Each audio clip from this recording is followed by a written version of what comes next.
Livro A Visão do Tabernáculo, Dong Yulan, capítulo 1. Tema desta semana: preservar a unidade do Espírito. Meta de hoje: leitura das páginas 13 a 15. A unidade do Espírito.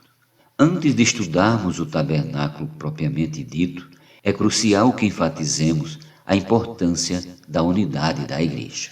A unidade é o requisito básico para a edificação da igreja. O Senhor Jesus gerou sua igreja, seu corpo, para que ela viva em unidade. Sua oração em João 17 mostra claramente que sem unidade entre o povo de Deus, não há testemunho de Deus na terra. Para que a pregação do Evangelho seja prevalecente, os cristãos precisam estar em unidade. E o resultado das pessoas receberem o Evangelho é serem um.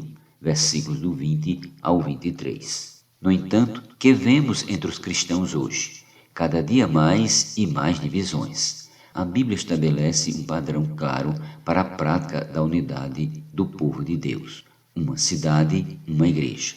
Se lermos atentamente o livro de Atos, além das epístolas de Paulo e Apocalipse, veremos que os primeiros cristãos reuniam-se simplesmente como a igreja em uma cidade. A igreja em Jerusalém, a igreja em Éfeso, a igreja em Esmirna, a igreja em Filipos e etc. A igreja em Jerusalém era composta de milhares de cristãos. Ainda assim, havia apenas uma igreja em Jerusalém. Não havia nenhuma igreja maior ou menor do que uma cidade, mas em cada cidade havia apenas uma igreja. Esse é o padrão bíblico, o padrão de Deus. É importante lembrar que na Bíblia o nome igreja não é dado a um prédio onde os cristãos se reuniam, mas é sempre a expressão do corpo de Cristo em uma cidade. Hoje, graças à misericórdia de Deus, há cristãos que assumiram essa base da unidade e dela dão testemunho em muitas cidades do mundo.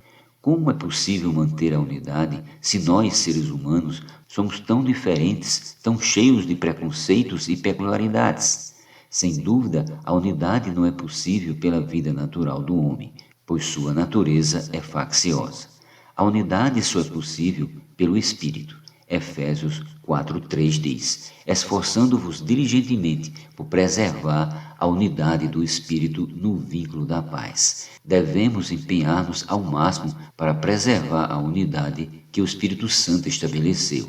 Desse modo, nosso testemunho cristão terá impacto e Deus poderá ter uma expressão adequada entre os homens. Satanás, no entanto, odeia a unidade do povo de Deus, pois ela é o mais eficaz instrumento de Deus para destruí-lo. Sempre que alguns cristãos decidirem posicionar-se na base da unidade estabelecida por Deus, Satanás os atacará, quer por meio de pessoas, quer lançando dúvidas sobre essa verdade bíblica.